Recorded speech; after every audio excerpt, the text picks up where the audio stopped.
प्रणाम भाई, नमस्कार। हम अंकित सिंह और भाई हम वीडियो आई बा केसारी भैया के पूरा दुनिया के बॉस, ठीक बा। बोल बम के ही सॉन्ग बा 30 सीरीज हमार भोजपुरी से आइल बा। सिंगर केसारी भैया और राज नंदिनी सिंह, लिरिक्स में कृष्णा बेदर्जी, म्यूजिक आर्य शर्मा। तो बिना देरी करे वीडियो को स्टार्ट करके और वीडियो के स्टार्ट करे से पहले भी बता दी कि रजनीश भाई तू मैसेज पे मैसेज करत रह, तो तारा एगो बात बता दी, तू कल लाइव ना आइल रह। इस विषय पे बात था से हम कल चाहत रही, तू लाइव ना आइल रह, बहुत कोई से बात भइल रहे। तो अभी भी हम बताए तनी कि भाई कोई भी डिमांड ना करी पुराना कोई भी टेलर के या सॉन्ग के, ठीक बा। कहीं कि आप लोग खुद देखबा जाके कि नीलकमल भैया के हम डलले रही वीडियो जो बहुत युवराज भाई में बोलले रहे पुराना सॉन्ग, लेकिन चैनल के रीच डाउन हो गई, ठीक बा। तो यही से हम कहेंगे कि जो भी नया नया चीज आवता ना, कुछ भी चीज आप डिमांड कर दीजिए, जैसे भोजपुरी से रिलेटेड ही, जैसे टेलर हो गई, सॉन्ग हो गई, कोई भी सिंगर के, तो हम वीडियो बना दे। ओकरा से का होला कि सब कोई नया नया भी आवेला और हम सब कोई एक साथ इंजॉय करेंगे। पुराना जो भी सॉन्ग होला ना, वो थोड़ा सा हमने सुनने रहने जाता, थोड़ा सा मजा ना मिला रिएक्शन देवे पे, समझे नहीं। यही बात बा, ज्यादा नहीं है।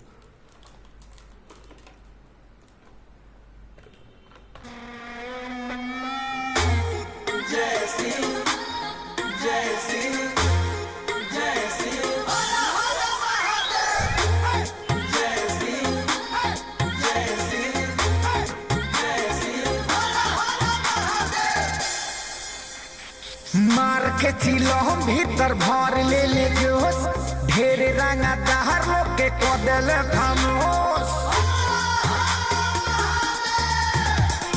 मार के चिलो भीतर भर ले जोश, ढेर रंगा दहर लोग के कदल खामोश। हमार भोले बाबा होवे पूरा दुनिया के बोस।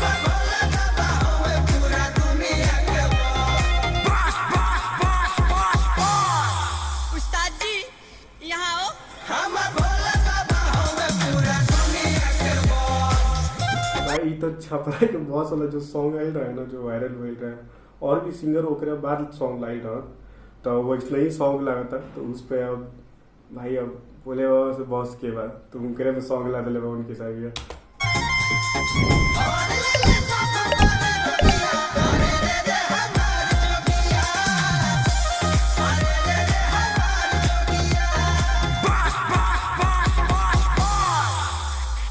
खुदे लगा था बांग पी लो गाने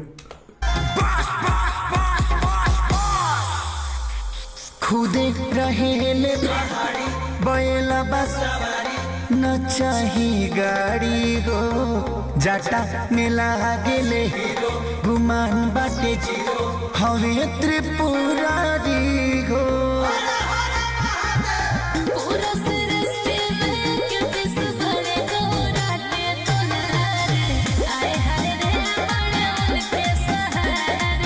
अच्छा, छपरा के बहुत सारा एगो सॉन्ग समझ में आई कि ये वाला थोड़ा सा बा। एगो अभी जो म्यूजिक बजल ई लवहर दुलारे जो अंकुश भैया के सॉन्ग आई रहा है ना, वही सॉन्ग क्या आए हाय हाय ऐसे करके सुनवा जाता पता चली।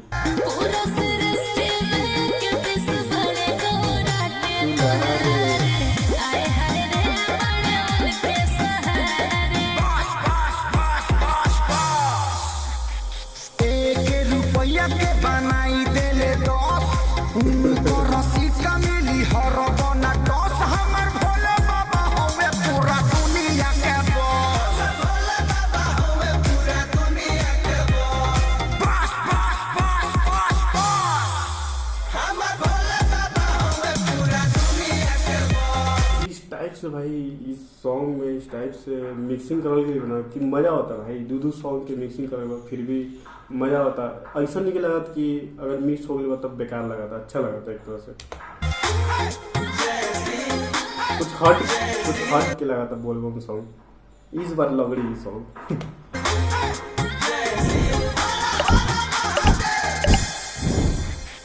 जे भी घमंड करे तो दे लेना, मारे ले तेरा सुलहे से। कालू के होवे वो कहाले पूजा ले गेंदा फूलावे से।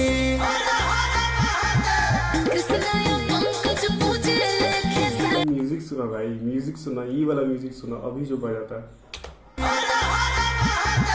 कृष्णाया पंकज पूजे लेखे सारी जाए के तुम्हारी बाबा के करेले जल ढारी बस बस बस बस बस अरे कोह दिल सावन से किए ही जा बरस मौसम विभाग बहुत दिले सावन से हिजे बरस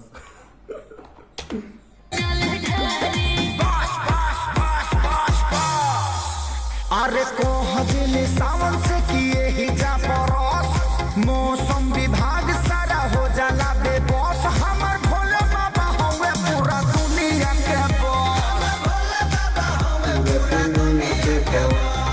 बस बस बस बस बस हमर भोले बाबा हवे पूरा दुनिया के बॉस जे भी सोच समझ के भाई बहुत कैले बा यार, जे भी वीडियो बनाए के दिमाग लगे बा भाई साहब पूरा एकदम इस बार बाजी भाई लगड़ के ई सॉन्ग बाजी का दो सॉन्ग में मिक्सिंग करल गइल बा और रैप टाइप के थोड़ा सा लावल गइल बा बीच में, ओकर बाद जो ये म्यूजिक बजाता हवे पूरा दुनिया के बॉस बस बस बस बस हमर भोले बाबा हवे पूरा दुनिया के बॉस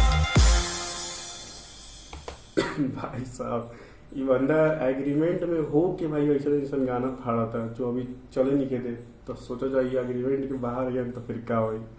मजा आई भाई, सॉन्ग बहुत ही बेहतरीन सॉन्ग बा, अच्छा लगल। आप सब बताइए इस सॉन्ग में का आप सबके अच्छा लगल, वीडियो सॉन्ग जो हम बनैनी है में का खराबी बुझाई का अच्छा लगल, वीडियो अच्छा लगल हो कि हमरा पता बा, लाइक कमेंट सब्सक्राइब जरूर हो किया जा। एक बार हम मिलते हैं नेक्स्ट संडे के नेक्स्ट वीडियो में जरूर मिलम। और इस बार मजा ना आई भाई लाइव में, आप सब ना ही नहीं जाए, इसलिए आप सब जरूर आई जाए, लाइव में जुड़ी जाए, बात करी जाए, ठीक बा। संडे के 4 शाम बजे।